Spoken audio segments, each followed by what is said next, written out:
मित्रों, सादर जय श्री कृष्ण। हमारे YouTube चैनल में आप सभी का बहुत बहुत स्वागत है। मैं हूं आपके साथ विशाल शास्त्री। कार्तिक कृष्ण पक्ष की त्रयोदशी तिथि के दिन धनतेरस का पर्व पूरी श्रद्धा व विश्वास के साथ मनाया जाता है। धन्वंतरी के अलावा इस दिन देवी लक्ष्मी और धन के देवता कुबेर की भी पूजा की मान्यता है। इस दिन को मनाने के पीछे धन्वंतरी के जन्म लेने की कथा के अलावा इसके बारे में एक दूसरी कहानी भी प्रचलित है। कहा जाता है कि एक समय भगवान विष्णु मृत्युलोक में विचरण करने के लिए आ रहे थे। तब लक्ष्मी जी ने भी उनसे साथ चलने का आग्रह किया। तब विष्णु जी ने कहा कि यदि मैं जो बात कहूँ तुम अगर वैसा ही मानो तो फिर चलो। तब लक्ष्मी जी उनकी बात मान गई और भगवान विष्णु के साथ भूमंडल पर आ गई।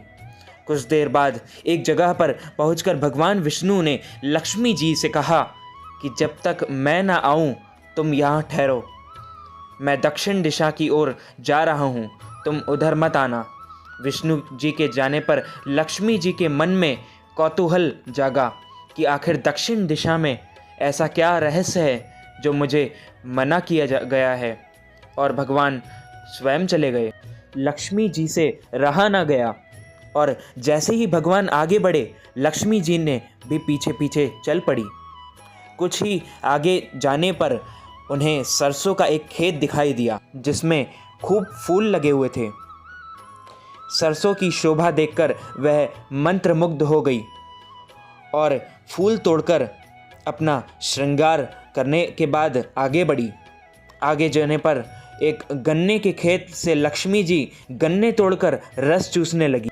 उसी क्षण विष्णु जी आए और यह देख लक्ष्मी जी पर नाराज होकर उन्हें श्राप दे दिया कि मैंने तुम्हें इधर आने के मना किया था, पर तुम ना मानी और किसान की चोरी का अपराध पर कर बैठी।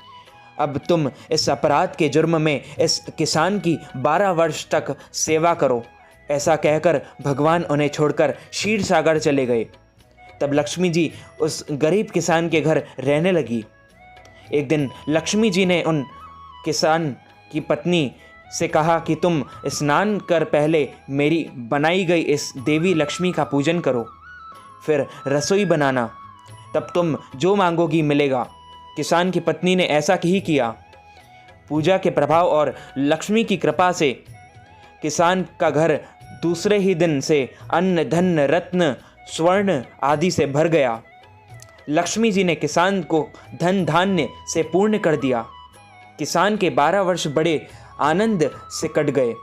फिर 12 वर्ष के बाद लक्ष्मी जी जाने के लिए तैयार हुई। विष्णु जी लक्ष्मी जी को लेने आए तो किसान ने उन्हें भेजने से इनकार कर दिया। तब भगवान विष्णु जी ने किसान से कहा कि इन्हें कौन जाने देगा। तब भगवान ने किसान से कहा कि इन्हें कौन जाने देता है, यह तो चंचला है, कहीं नहीं ठहरती, इनको बड़े बड़े नहीं रोक सके। इनको मेरा श्राप था, इसलिए 12 वर्ष से तुम्हारी सेवा कर रही थी।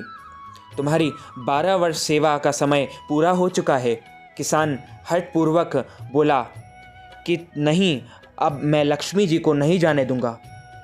तब लक्ष्मी जी ने कहा कि हे किसान, तुम मुझे रोकना चाहते हो तो जो मैं कहूँ वैसा करो।